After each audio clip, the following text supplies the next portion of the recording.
নমস্কার বন্ধুরা, রুখা সুখা ভুখা মাঠের ইউটিউব চ্যানেলে আপনাদের স্বাগত। অনেকদিন ধরেই ভাবছিলাম এই ভিডিওটা বানাবো। পিগ ফার্মিং এর অবস্থা ভালো নেই। গত কয়েকদিন ধরে কয়েকজন ফোনও করেছে। হুম, মেইনলি গতকাল একজন এই ট্রেনিং ইনস্টিটিউট থেকে আমাকে ফোন করেছিল। হুম, তাদের অ্যাসোসিয়েশন বানাতে হবে বলছে। পিগ ফার্মিং এর ব্যাঙ্গালোর থেকে এসে কলকাতায় মাল বিক্রি করে দিচ্ছে। ৳১২০ তুলে নিয়ে এসে ৳১৪০ এখানে বিক্রি করে দিচ্ছে। ব্যাঙ্গালোর থেকে মাল ঢুকে যাচ্ছে। কেন হচ্ছে? এই নিয়ে অ্যাসোসিয়েশন বানাবো। হুম, কিন্তু তার ফোন কলটা শুরু হয়েছিল কি? আমাদের নদীয়ায় ৳১৮০ মাল বিক্রি হচ্ছে।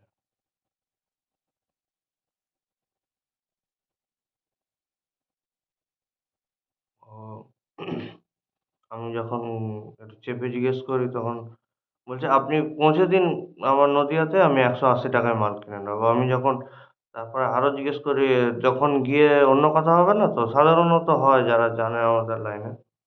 যদি ওরকম মাল পৌঁছে দেওয়ার গল্প হয়, একটা রেটে কথা হয়, ওখানে গিয়ে আরেক রেট হয়। এটা হয়েই থাকে।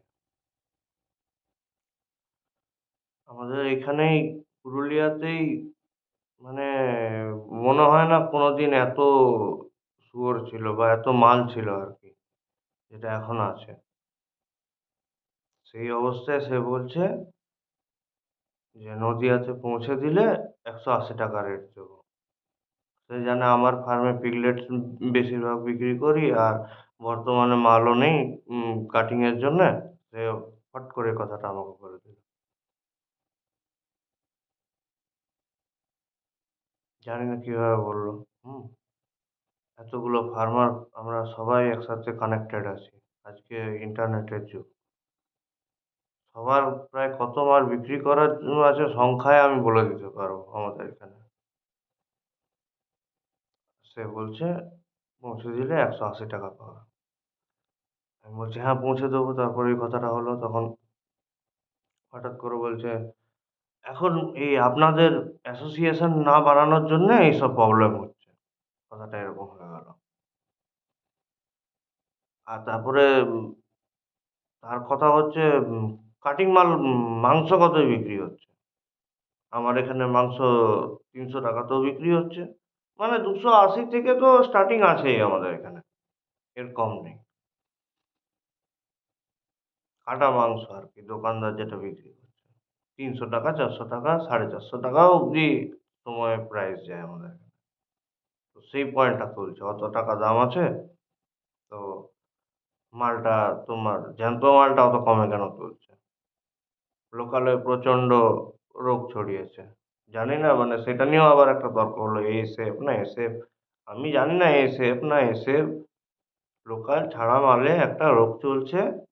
জায়গায়, জায়গায় মাল মরছে।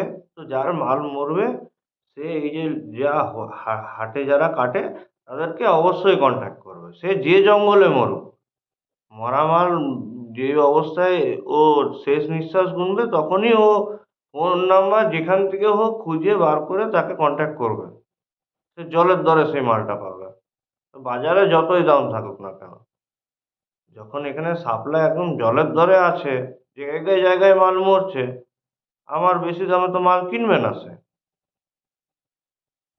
৳১৬০ র উপরে আমার মার্কেটে এখানে কিছুতেই রেট পাওয়া যাবে না। ৳১৬০ কি ওই ৫ টা ১০ টা যদি বিক্রি করি তবে ৳১৬০। বেশি করে ওই ৩০-৪০ পিস বিক্রি করতে যাবো তো ১৪৫, ৫০ তার উপরে নেই।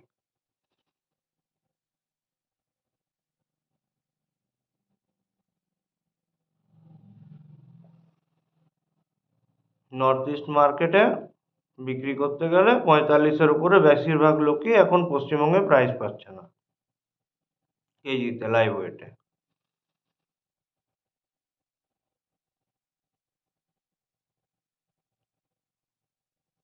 তারা বলছে আমাদের দোষ হয়েছে। আমরা অ্যাসোসিয়েশন বানাইনি। তার জন্য এরকম হয়েছে। মানে যারা নর্থ ইস্ট মার্কেটে এখনো সব মানে কোনো খবর রাখতে পারেননি, নতুন নতুন ঢুকেছে, তার অতটা জানা নেই ব্যাপারটা। নর্থ ইস্ট মার্কেটে এখন 240 230 রেট চলছে, সে মান্ডিতে পৌঁছে দিয়ে। আপনি খবর নিয়ে দেখুন, 4 লাখ 4.5 লাখ টাকা একটা বড় গাড়ি ঢোকাতে খরচা হয় নর্থ ইস্ট মার্কেটে। তারপরে আরো যাতায়াত ভাড়া যা আসে।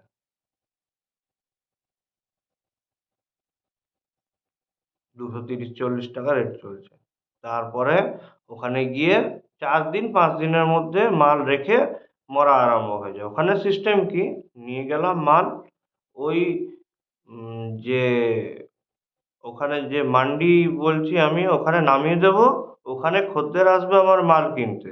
যতদিন অবধি ওই মান্ডিতে আমার মাল কিনতে বাইরের খদ্দের না আসছে, আমার মাল বিক্রি হচ্ছে না। ওই মান্ডিকে আমাকে কিছু কমিশন দিতে হবে। তো ঐরকম ভাবে 3 দিন 4 দিন যখন রাখা শুরু হচ্ছে, মাল মরা আরম্ভ হয়ে যাচ্ছে। এরকম পরিস্থিতি আছে নর্থ ইস্ট মার্কেটে। ঠিক আছে? বিভিন্ন কারণে দাম কমে আছে।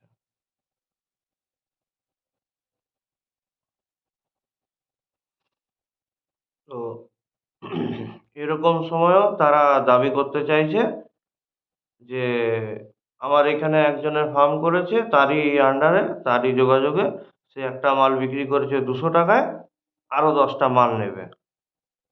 একটা মাল বিক্রি করতে পারে 200 টাকায়, 10টা মাল এখন বিক্রি করা কার্যত অসম্ভব। নিজে কেটে বিক্রি করা কনসেপ্টটার আমি কথাই বলছি না।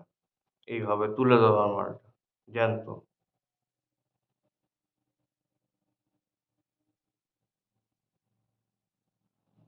দোষ আমাদের হয়ে গেছে, আমরা অ্যাসোসিয়েশন বানাইনি। সবাই বাইরে থেকে এখান থেকে ওখান থেকে মাল বিক্রি করে দিচ্ছে। তারা ট্রেনিং দিয়ে কোনো ভুল করেনি। পরপর মানে অনেক 2-3টে সংস্থা আরকি। 2-3টে না, 2টো আরকি।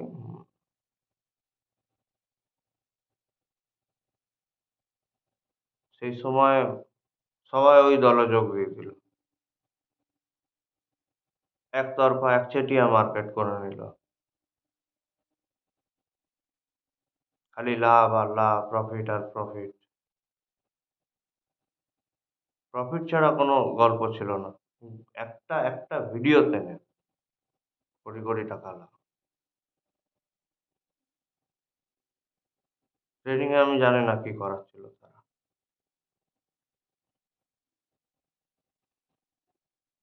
প্রত্যেকটা ভিডিওতে লোকে এসে বলছিল ভিডিও ভালো, ব্রিডও ভালো, আর ফার্মিংও খুব ভালো। কি করতে হবে? প্যাকেট ফিড খাওয়াতে হবে। প্যাকেট ফিড খুলে নিয়ে খাওয়াবেন।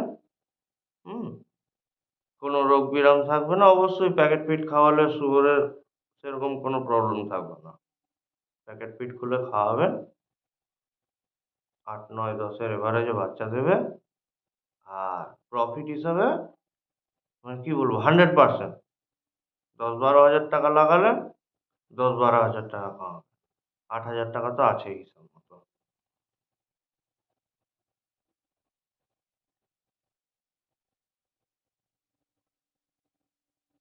কি এভাবে কি বিজনেস হবে?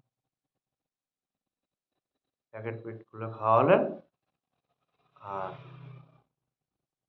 কোনো কিছু জানার দরকার পড়ল না। খালি পয়সা লাগালেন আর কামালেন। কিচ্ছু কোনো পরিশ্রমের কোনো জানাজানি, কোনো সময় দেওয়া কোনো ব্যাপারই নয়। সবাই করতে পারবে।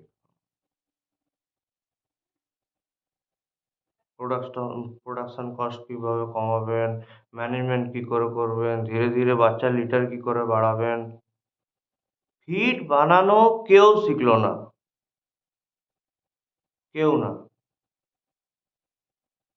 লাভ। মানে এমন বিজনেস মডেল, সেই সময় বহু ফার্মারকে লোকালের লোককে বলছি আমি, একটা দুটো বাচ্চার কাস্টমার আছে বিক্রি করে দিন, কি আছে? একটা দুটোই কাস্টমার আসছে, একটা দুটোই বিক্রি করুন। আপনার ফার্মটা যে শুরু হয়েছে, আমার দুটো লোক তো জানতে পারবে যে এখানে একটা ফার্ম হয়েছে। না, সেই সময় সেই ট্রেনিং এর লোকের সঙ্গে ওই ফার্মাররা কথা বলে তাদেরকে জানিয়েছে, একটা বাচ্চা তৈরি হতে ২,০০০ ৳২,৫০০ খরচা হয়। ৪,০০০ ৳৪,৫০০ টাকায় কি লাভ পাবেন? লাভ কি পাবেন? তার আগে কিছু না। ২ টো লোক জানতে পারবে, ৪ টে কাস্টমার হবে। আপনি ব্রিডিং মার্কেটটা কিভাবে ডেভেলপ করবেন? শুধু কাটিং মাল বিক্রি হবে। আমরাই ব্রিড দেবো, আমরাই ফিড দেবো, আমরাই মাল নিয়ে নেবো। সবাই চলে গেল ওই দলে। এখন অ্যাসোসিয়েশন বানাতে হবে আমাদেরকে। সেই চাষীদেরকে নিয়ে। যারা ওই সময় একদম দলে, দলে যোগ দিয়ে দিল। সবাই দাঁড়িয়ে, দাঁড়িয়ে বলল যে, "হ্যাঁ, ব্রিডও ভালো, ব্রিডও ভালো।" ওই আগে যা বললাম ফার্মিংও ভালো। সবাই।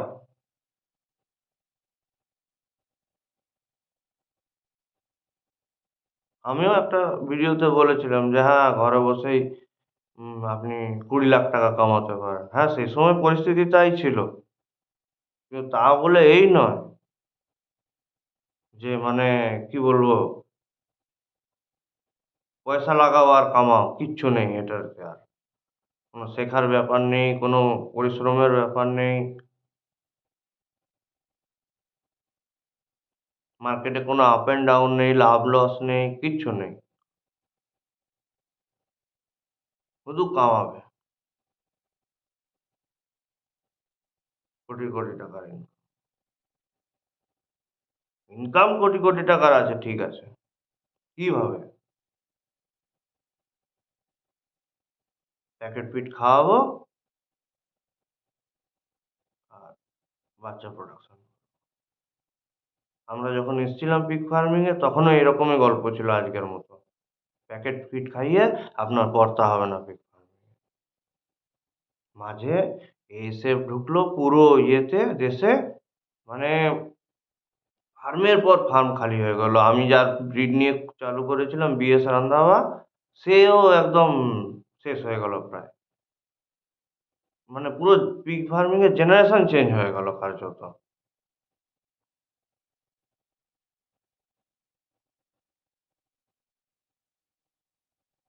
পশ্চিমবঙ্গে সবাই চলে এলো ৳২০০ রেট, 50% প্রফিট মানে ৳১০,০০০ লাগাও, ৳১০,০০০ কামাও। ২ দিন में पैसा डबल স্কিম চলে আসে। কোন ব্যাপারই না। ২০,০০,০০০, ২৫,০০,০০০, ৫০,০০,০০০, ১,০০,০০,০০০ লম্বা, লম্বা ইনভেস্টমেন্ট আছে কোন চিন্তাই নেই। সব উঠে যাবে।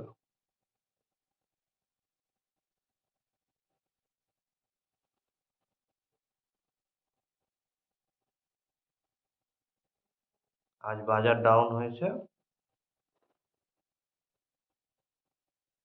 সবাই চলে এসছে পিগ ফার্মিং এ। ভাবেইনি তারা যে ২০ দিনের জন্যও মালটা ধরে রাখতে হবে। এটারও বাজেট নেই তাদের কাছে। মাল বিক্রি হচ্ছে না কেন?